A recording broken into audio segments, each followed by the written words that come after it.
I bet you're wondering why I am sitting in my car with this tarp.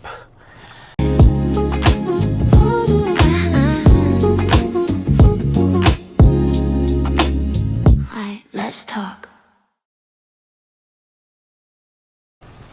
Hey y'all, it is Nurse Brooke from Brook Talks, and today we're doing something a little bit different.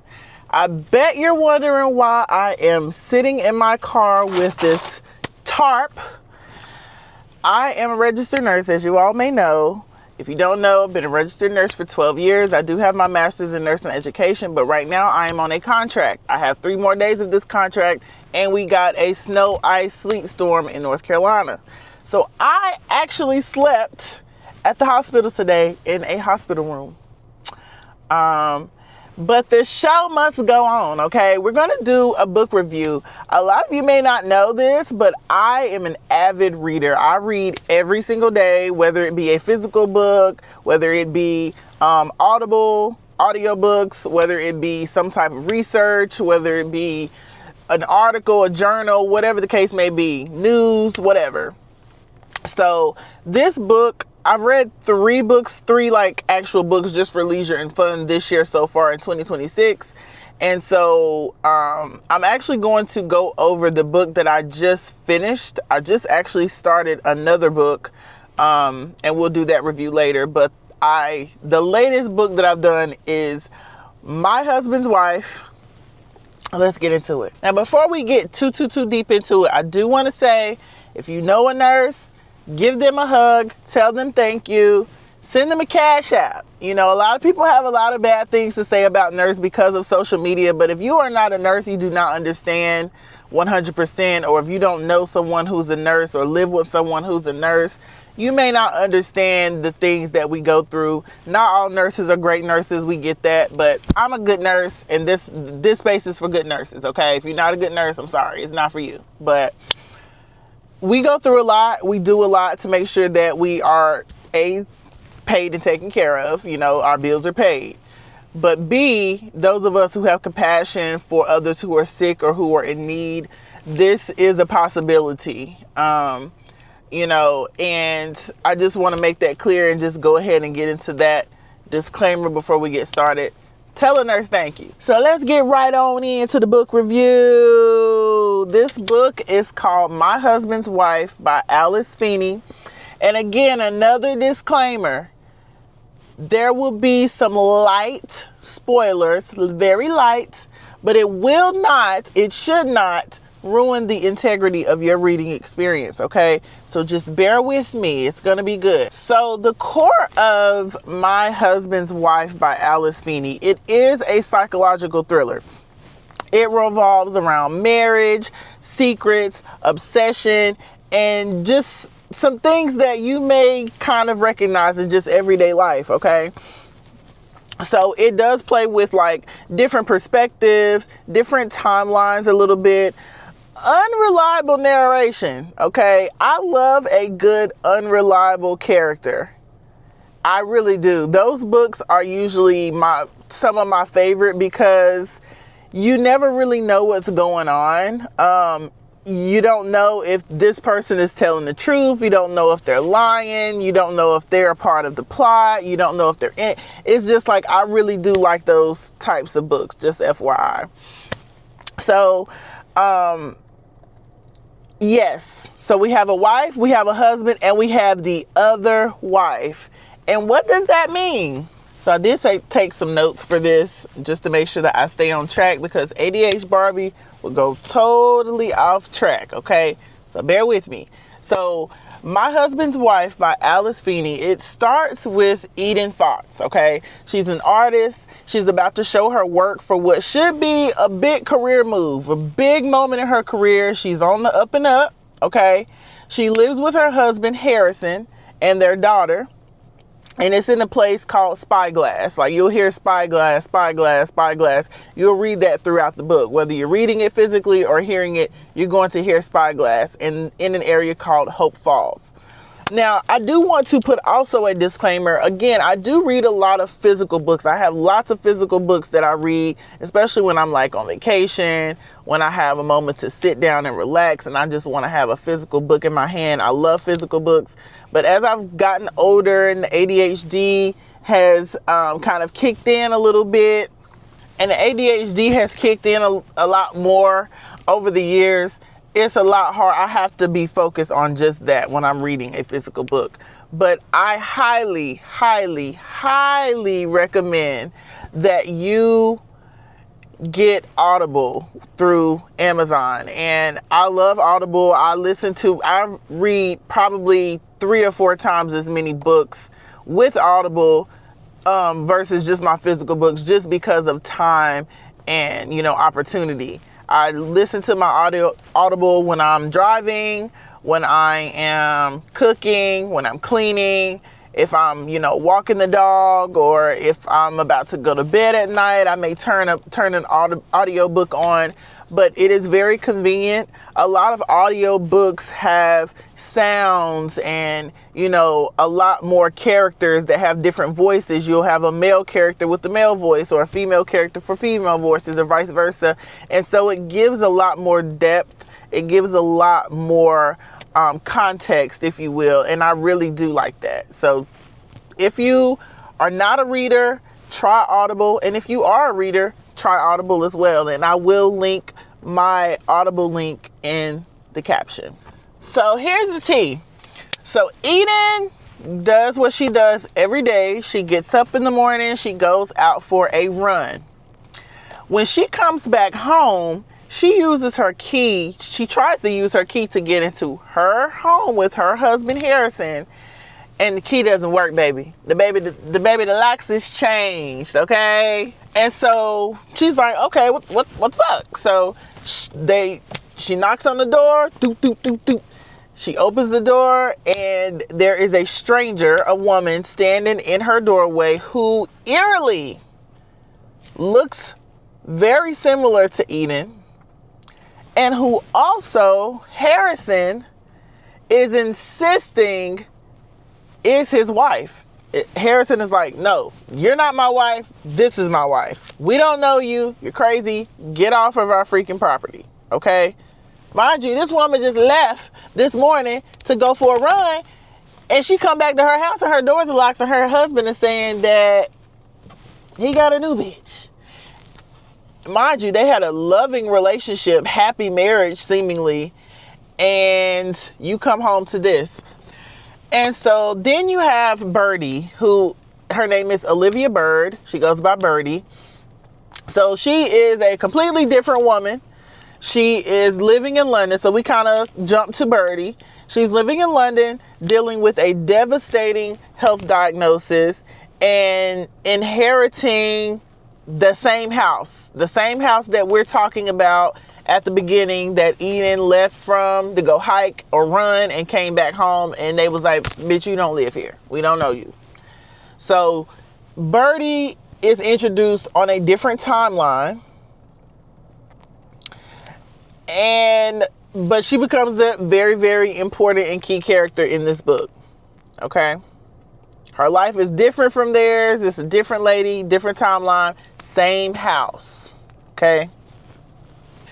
And so then you have Birdie, who, her name is Olivia Bird. She goes by Birdie. So she is a completely different woman.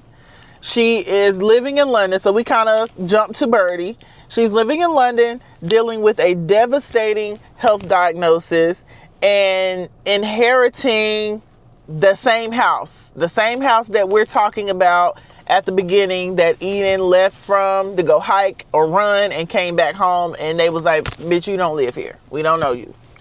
So Birdie is introduced on a different timeline, but she becomes a very, very important and key character in this book. Okay? Her life is different from theirs. It's a different lady, different timeline, same house. Okay?